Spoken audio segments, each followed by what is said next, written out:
So now I'm making update 1.1.2, and in this update it's going to be pretty big. I'm going to be adding a lot of things, but the main thing I wanted to do is do maintenance, meaning I'm going to make a few things, and the big thing I'm going to make is a new enemy that's actually going to be something different from what we have right now. If you're wondering what I was doing this whole week, well, I was basically updating the game system and making the game more balanced, meaning I put an ammo bar for everyone, even the guys who had unlimited, because previously the people who had a holdable attack had no ammo because I couldn't put it onto frames, because the problem with frames is that you can't change a frame by 0.5, and that creates a problem that you can't change a frame rate by a very small amount.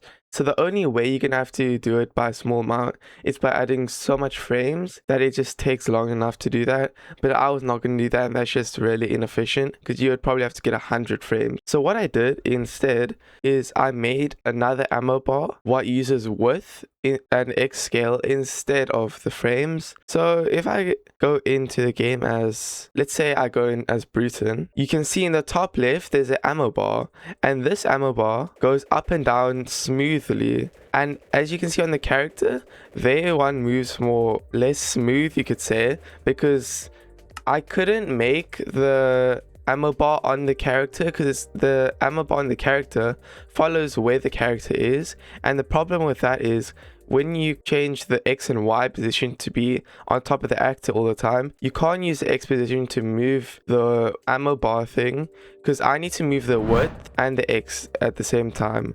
So that couldn't be done, but now I have that going, so it slowly takes away the ammo in the ammo bar, and then once that's 0, it shoots not very much ammo, and you can just let go and let it recharge. I did this for Neon. I changed their reload rates as well, but I also put this onto normal people. So let's say on Raptor I put 2 shots instead of just 3 because he was a sniper, and I would expect snipers to have less ammo, I guess, and shoot less shots. So every time you attack, it goes down by a certain percent, and it just basically removes a single ammo, and you can shoot and it does the same thing here. And I did that for everyone. So I basically did that, and now I have a few tasks that I still want to do. Is add money on kills, so every time you kill someone you're gonna get a little bit of money. Move the death screen to my main deck, what is just gonna be a little bit tedious, but what I'm planning to do is just make it show up on here instead of another deck, just because it's way easier to control like that. And the final thing is to add a new enemy that I want to make at the end of the video. So first, I'm going to move the death screen to the screen here.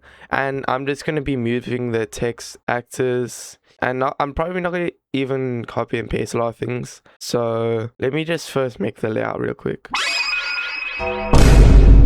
So it's day 2, and now I'm going to make the money on drop of the enemy and the new character. So basically, when I'm very low HP now and I'm about to die, it creates this you died animation without sending you to the other card, and it shows you all the stats you had while you can still see what killed you and stuff because you're still on the main card.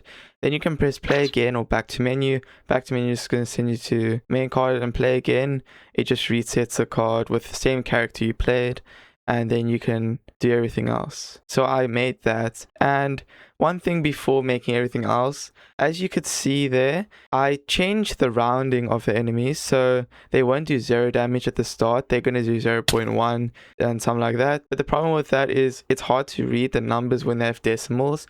So what I'm going to do is I'm going to basically inflate everyone's health to add a 0, so the lowest damage that's dealt by the enemies is going to be like 1, for example. So I'm going to do that for everyone right now. Okay, so now I finished making the numbers of everything higher by 10, you could say. So you can see I had 1,000 health. I just added 0 because he had 100 before, and now at 999 I do 5 damage. Then the enemies do full damage to me, not 0.4.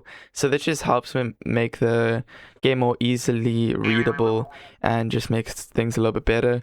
So basically at this time all the leaderboards are going to be kind of low compared to what it is right now, but then people can just get back onto the leaderboard. So I've done that. So now all I want to do is a simple thing just to make the enemies drops money on their death. So now I just did a few more things than I said I was going to do.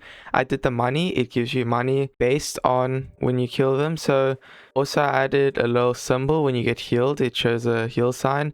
And when you attack, you see you get 1 money, 2 money, and you get money depending on the increase of the enemies. So if they're 0.2 times their HP or whatever, then they'll get less money. And if they're a higher increase, they'll get more money when you kill them, because it's going to take longer to kill them and it's going to be harder to kill them. So that's how I made the scaling for this. So you can make money way more easier, because before in this game making money was such a pain. So now we're going to move on to making the new enemy. And for this enemy, I'm going to make it not a mini boss this time, but it's just going to be a normal passive enemy.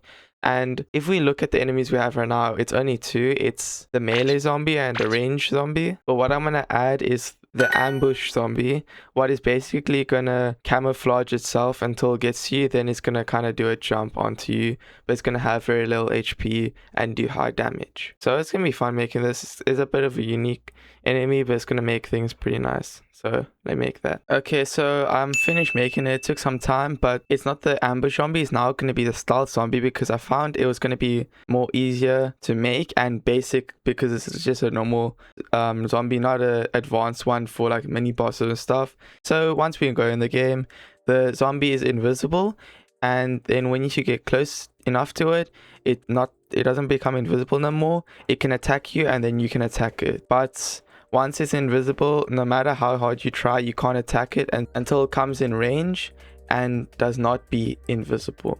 So this is supposed to be a low HP, high speed, high damage type of rusher zombie, and it's going to be pretty annoying eventually. So I'm going to make it with low spawn chances, or lower than the ranger and then the normal zombie. So I made it 1 and every 300 is going to make a stealth zombie, and that is the mob I added now. It also drops more money, because under every single character it shows the amount of death money they drop on death, and that money, when it's high here, it'll drop higher when it dies. So let's say this has 30. So as the death money is 30, it means it'll drop 30 once it becomes a 1 increase, meaning at 0.1 increase it drops 3. And the higher the increase, the higher the money, but the harder it's going to be to kill the people. That's the whole update. There was some other small bug fixes and stuff I did, but you guys can play in the Castle app, and my page is linked in the description, or join my Discord because I've opened that now. So thank you guys for watching. See you guys next time, and bye bye.